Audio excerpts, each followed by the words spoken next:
I know it's all Yeah, yeah, difficult there, but yeah, God's been kind. We yeah, are all okay. We're all safe. Yes. yeah. So Virat भाई, firstly, how's the Indian situation now? India में कैसा हालात है अभी? India situation better हो रहा है धीरे धीरे। सब प्रोसेसेस जो है वो एक सिस्टम से आगे चल रहा है। थोड़ा टाइम ऑब्वियसली हमको चाहिए था सब चीज़ों को स्ट्रीमलाइन करने के लिए, लेकिन प्रोग्रेस अच्छा चल रहा है। काफ़ी कॉन्फिडेंट हो रहे हैं लोग धीरे धीरे कि चीज़ें वापस रिज्यूम होने लग जाएगा नॉर्मल चीज़ें। लेकिन मुझे ऐसा लगता है कि सिस्टम्स आगे काफ़ी चेंज हो जाएंगे हर जगह। तो हमें ये जो कंडीशन है, ये जो सिचुएशन है, उसके साथ रह के ही चलना पड़ेगा आगे। बट आई थिंक सबका एक स्लो प्रोसेस है जो हम लोग भी बहुत रिस्पेक्टफुली फॉलो कर रहे हैं, और बहुत ज़रूरी भी है क्योंकि सिचुएशन ऐसा है कि हम लोग कोई भी इस चीज़ को लाइटली नहीं ले सकते। बट धीरे धीरे हमारा जो केसेस का रेशो है डबल होने का, वो भी धीरे धीरे इम्प्रूव हो रहा है। तो अच्छा ठीक चल रहा है अभी। और उससे उससे ज्यादा हम कुछ बोल नहीं सकते हैं इस टाइम पे, क्योंकि एवरी डे आपको देखना पड़ेगा कि सिचुएशन कैसा अनफोल्ड हो रहा है। But so far it's fine. Yes. Yeah, similar situation is in Bangladesh, Virat bhai, because you know that both the countries have daily earners. So the poor people are like they work daily and they earn daily. So even our government is doing their best, but they have to open some sectors to take care of the poor people. Otherwise, there will be less affected through corona, more through hunger. I agree. I agree. Even in India, I think for everyone, the biggest challenge is that right now to take care of our migrant laborers, to take care of people who are not getting food and basic necessity on a daily basis. So now that permissions are coming back slowly, धीरे धीरे जो permission आ रहा है, जैसे उनको travel provide करने का जो इनके पास नहीं opportunity था, तो बहुत लोग आगे आ रहे हैं हेल्प करने के लिए। उसके साथ खाना भी भेजा जा रहा है। और हम लोग भी इसी प्रोसेस में है कि किसी तरीके से उनको हेल्प करी जा सके।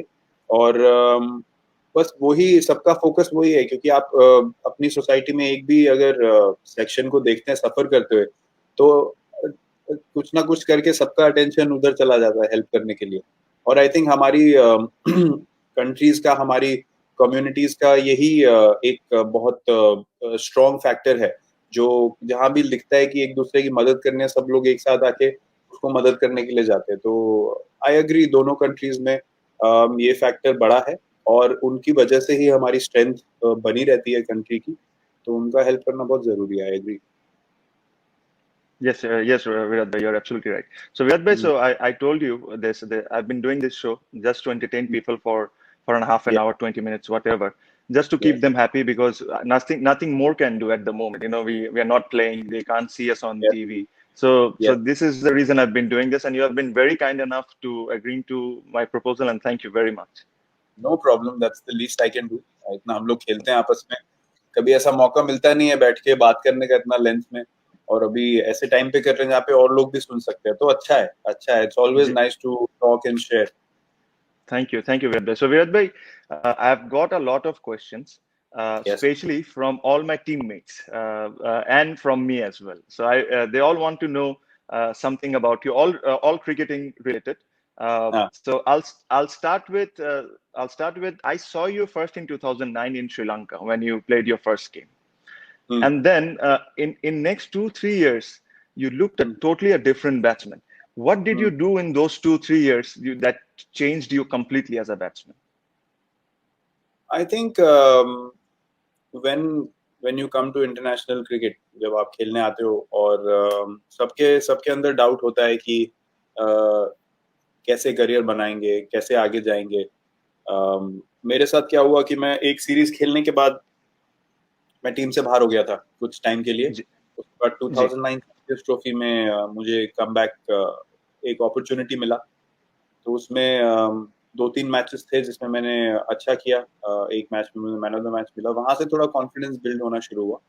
बट जब फर्स्ट सेंचुरी बनी श्रीलंका के अगेंस्ट इंटरनेशनल क्रिकेट में, तो वहां से मुझे फील होना शुरू हो गया कि I can do this for a long time. मैं ये लंबे समय तक मैं इंडियन टीम के लिए खेल सकता हूँ, क्योंकि नंबर 3 पे एज ए यंगस्टर आप जब आके परफॉर्म करते हो, तो और प्रेशर मैच में, चेजिंग चेजिंग सिचुएशन में, तो ये मैच सिचुएशन में ही परफॉर्मेंस करके चेंज हो सकता है आपका माइंडसेट, लेकिन वो परफॉर्मेंस करने के लिए भी आपका एक प्रिपरेशन जरूरी होता है, आपका एक माइंडसेट जरूरी होता है कि अगर एज अ यंगस्टर भी मैं जा रहा हूँ मैच में, जो आजकल भी जो हमारी टीम में भी यंगस्टर हैं, उनसे मैं यही बात जी करता हूँ रेगुलरली कि ये मैटर नहीं करता है कि सामने वाले प्लेयर ने 150 मैच खेला या 200 मैच खेला, अगर आपका माइंडसेट उस दिन पे अच्छा है तो आप उससे अच्छा परफॉर्म कर सकते हो, आप मैच जिता सही सकते बात, हो, चाहे आपका वो दूसरा मैच है या थर्ड मैच है, उससे फर्क नहीं सही पड़ता है। बात, तो ये मैं सही हमेशा बात, से सोचता कि अगर मोर एक्सपीरियंस प्लेयर आउट हो गए तो मैं ऐसा नहीं फील करता था कि अब मुझसे कैसे होगा,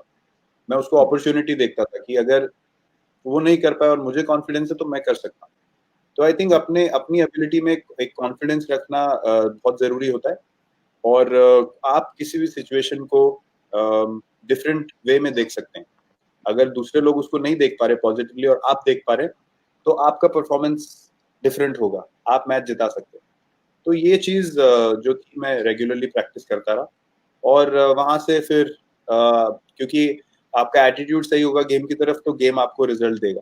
तो मेरा सिंपल सही बात, प्रोसेस था, मैं जाऊंगा और मैं टीम के लिए खेलूंगा, कुछ भी हो जाए और जिताने की कोशिश करूंगा, उसमें परफॉर्मेंस होता रहेगा अपने आप, अच्छी बात है, बट टीम को जिताना मेरा मेन एम रहता था हमेशा से। सही बात है, सही बात। Thank you, Virat bhai. That means a lot. The next question is from me. I want to know this. Okay. हाँ, So when I saw you first, your stance was like you used to stand still and then play your shots. Now you're a bit different. Now you do the back and forward thing. Okay. Hmm, But hmm, I am very still.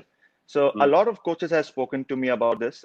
Some have advised me to try back and across thing, but I've never been that comfortable. Hmm. I wanted to know why did you change from standing still and then going back and across now? I mean, I changed because मुझे ऐसा लगा कि, and it's a very personal thing, I felt like I wanted to play all over the ground, और उसके लिए I felt कि जो static position में खड़ा होना stance में, मुझे ऐसा लग रहा था कहीं ना कहीं it was making my options limited, कि एक तरीके से ही मैं गेम को खेल पा रहा था। बट जब बैक एंड अक्रॉस, मेरा बेसिक अंडरस्टैंडिंग हम बैटिंग का हमेशा ये रहा है कि जब तक आपका हिप्स बेस्ट पोजीशन में है मूव करने के लिए, आप कोई भी पोजीशन में आके अपना फीट मूव करके शॉट एग्जीक्यूट कर सकते हो।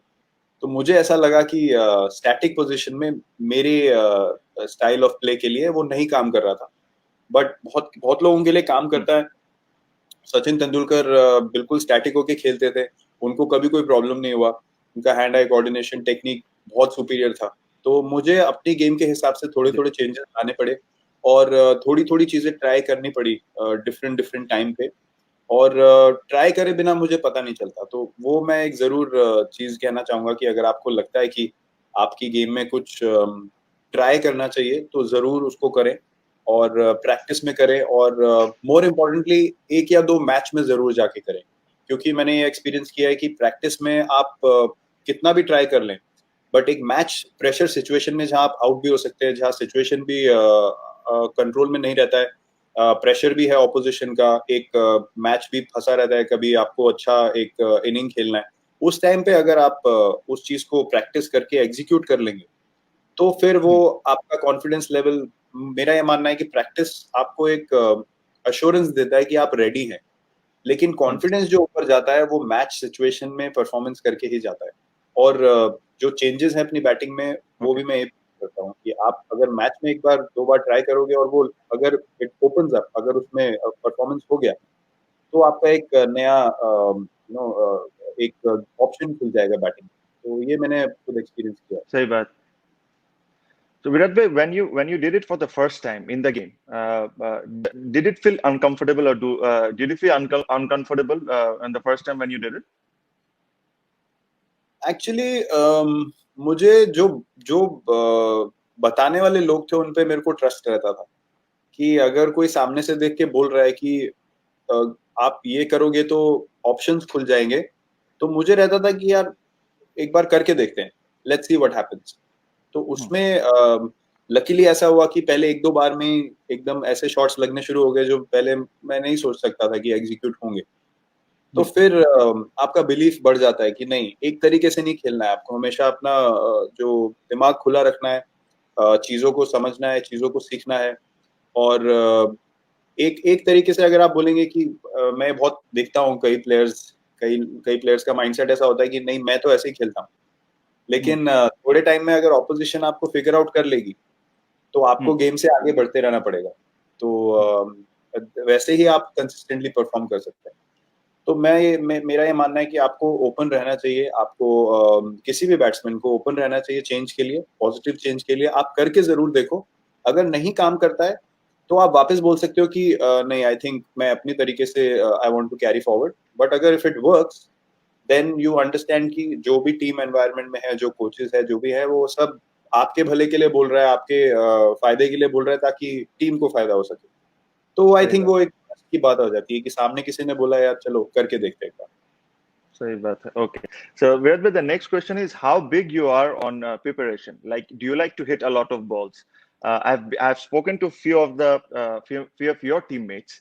I've got different reaction from others. So I wanted to know from you that do you big on are you big on preparation? Do you hit a lot of balls in training? Depends, I mean अगर I feel बहुत different तरीके से, मेरा एक set pattern नहीं है preparation का।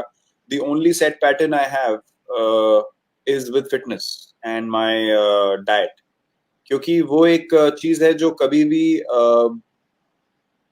आपको how do I put it, मतलब एक वो मुझे लगता है कि ट्रेनिंग और आपका डाइट जो है वो कंसिस्टेंट होना चाहिए। क्योंकि अगर आपकी बॉडी बेस्ट शेप में है और आप मेंटली अच्छा फील कर रहे हो, बॉडी में कोई प्रॉब्लम्स नहीं है, स्टिफनेस नहीं है, तो you can go out and you can be at your best every time. But batting में मुझे ऐसा लगता है कि जब आपको कॉन्फिडेंस नहीं आ रहा है, जब इतना अच्छा बॉल कनेक्ट नहीं हो रहा है, तो ज्यादा बैटिंग करने को और अपने से दिल करता है कि यार मुझे और सेशन करना है। मुझे until you get that one session जहाँ पे आपको पता होता है कि यार आज परफेक्ट बैटिंग हुआ है, जब मुझे वो सेशन मिल जाता है, उसके बाद मैं नेट्स में 7 या 8 मिनट, मैक्स 10 मिनट से ज्यादा मैं नहीं रुकता हूँ।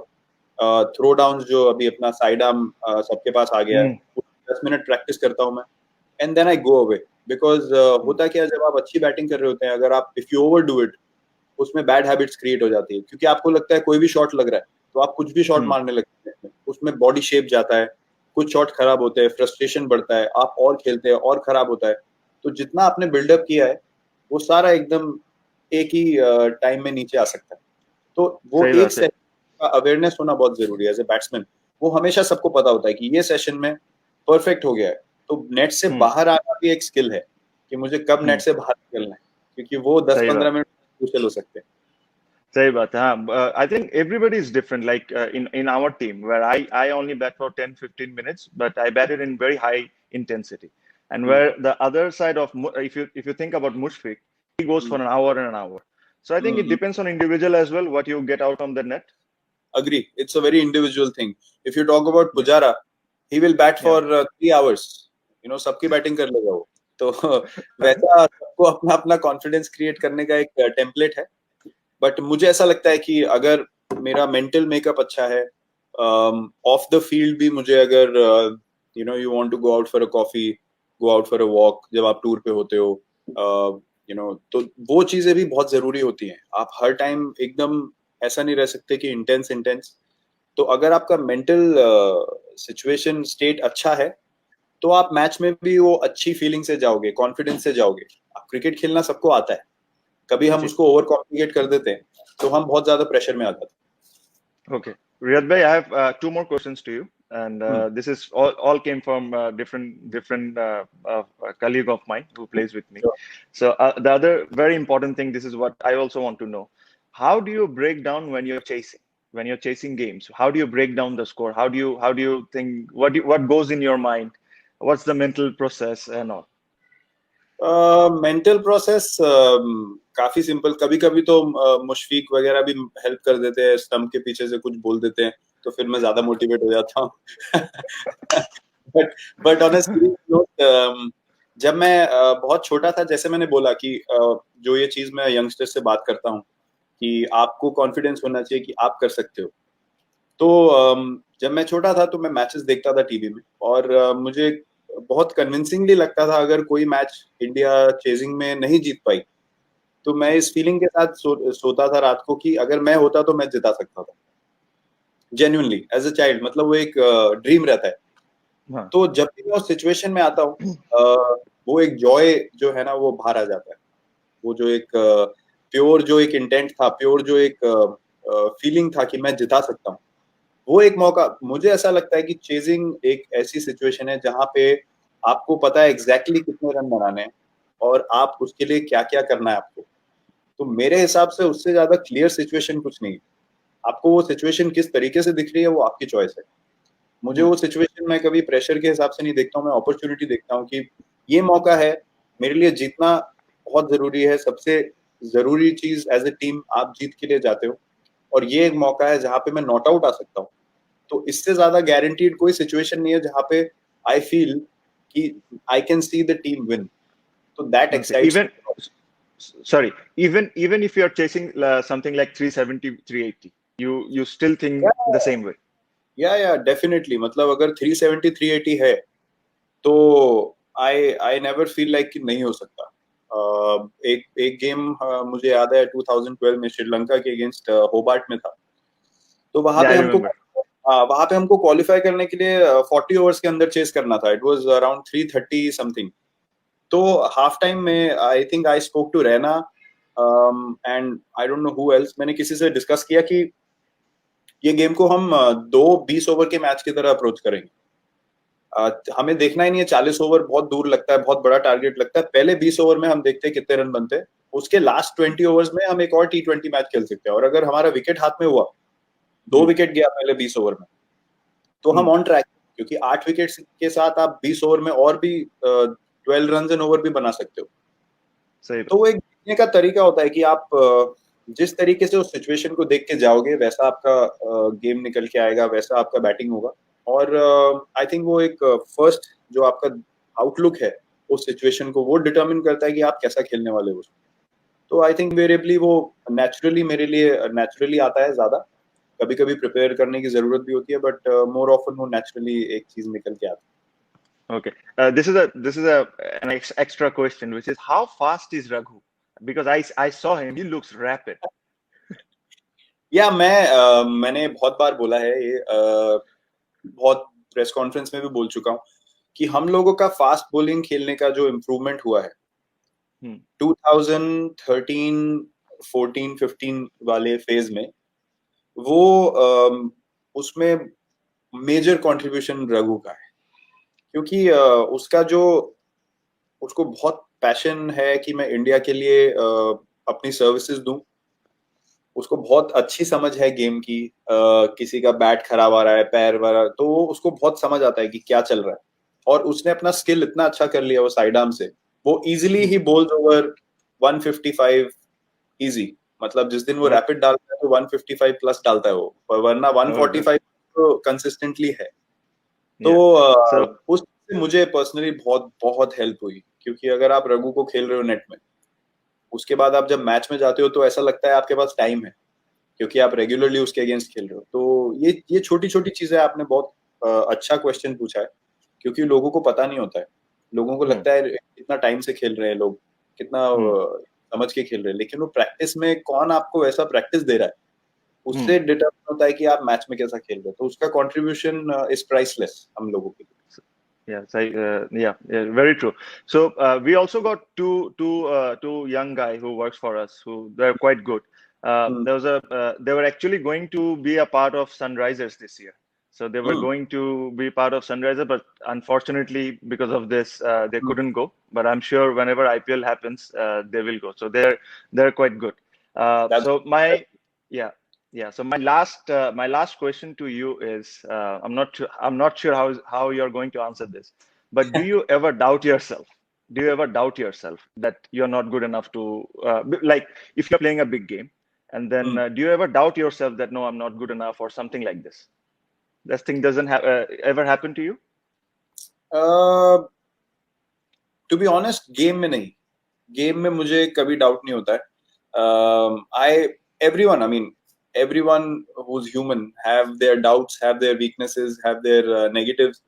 तो प्रैक्टिस में कभी जब आप टूर पे एकदम जाते हो, तो आप जब बैटिंग अगर अच्छा नहीं हो रहा है, तो यू फील लाइक यार वो फ्लो नहीं आ रहा है, you know, doubts creep in होता है कि maybe you know you are not good enough, और वो अपने दिमाग में एक बात चलती रहती है. But I think the key is to keep going, the key is to keep trying to get into that zone जहाँ पे यू फील लाइक नहीं, you know, these were just distractions, ये कोई रियल नहीं चीज, these were just things that were wanting to hold me back.